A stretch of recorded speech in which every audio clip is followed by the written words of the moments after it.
Hi ඔයාගේ ගෙදර අලයි පරිප්පුයි තියෙනවද? එහෙනම් හදමු අපි මේ රසම රස ස්නැක් එක. හවසට ප්ලේන් ටියක් බොන්න බිස්කට් ඕන නෑ. මේ වගේ රසම රස වඩ එකක් හදලා තේ එකක් බොන්න පුළුවන්. අපි බලමු කොහොමද හදන්නේ කියලා.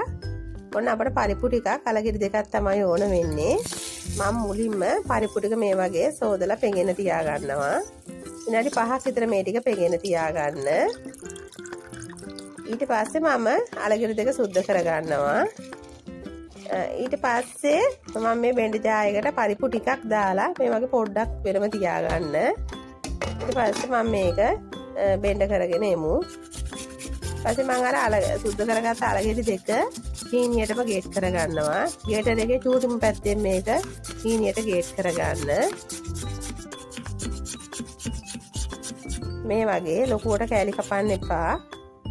ඊට පස්සේ මම මේ අල ටික වතුර මිරික ගන්නවා. මේ අලවල ගොඩාක් වතුර ගතිය තියෙනවා.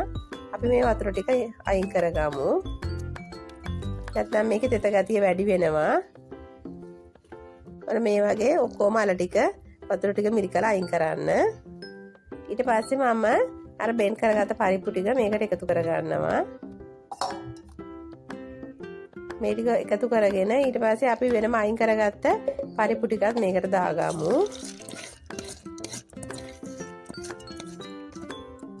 ඊට පස්සේ මම මේකට කහකුඩු තේ හැඳි කාලක්, කෑලි මිරිස් තේ හැඳි දෙකක්, ලුණු ඔයාගේ රස අනුව එකතු කරගන්න. මම මේකට බීලුණු ගෙඩි දෙකක් කපා ගත්තා චූටියට. කරපිංච ටිකක් ඊඳ ලියා ගත්තා. මිරිස් ටිකක් ඊඳ ලියාගෙන ඒ ටිකත් එකතු කරගන්න. ඊට පස්සේ ආ මේක අතින් හොඳට අනා ගන්න. මේක ගොඩක් වෙලා තියාගන්න එපා.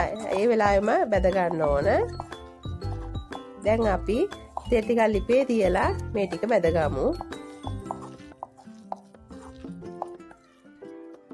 මම මේක අතින් අද හදා ගන්න නැහැ. මේ වගේ මේස හැන්දෙන් පොඩ දාලා හදා ගන්නවා. මේක ලොකුවට හදා ගන්නට වැඩිය හොඳයි මේ වගේ චූටියට හදා ගන්න එක. හොඳ ක්‍රිස්පියට එනවා එතකොට. ඔයා අඩු ගින්දරේ මේ වැඩේ කරගන්න. හොඳටම දූරු පාට වෙනකම්ම බැද ගන්න. මෙන්න මේ වගේ හොඳට දූරු පාට වෙනකම් බැදලා ඔයා ටිකෙන් අයින් කරගන්න. මේ වගේ ඔක්කොම ටික මං හදා ගන්නවා. ඉතින් ගෙදර පොඩි බබාලා ඉන්නවා නම් විශේෂයෙන්ම කැමති වේවි. ඔයත් අනිවාර්යෙන් හදලා බලන්න. හවසට ප්ලේන් ටියක් බොන්න මේ රසම රස ස්නැක් එක ඔයා try කරලා බලන්න. ඕන්න මම දැන් ඔක්කොම ටික බැදගෙන ඉවරයි.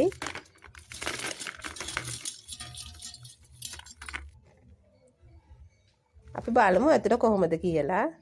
මේ බලන්න හොඳ ඇතුළ හොඳ ක්‍රිස්පියට තියෙනවා. එහෙනම් අදට ගිහිල්ලා එන්නම්. මගේ වීඩියෝ එක නරඹුවාට බොහොම ස්තුතියි.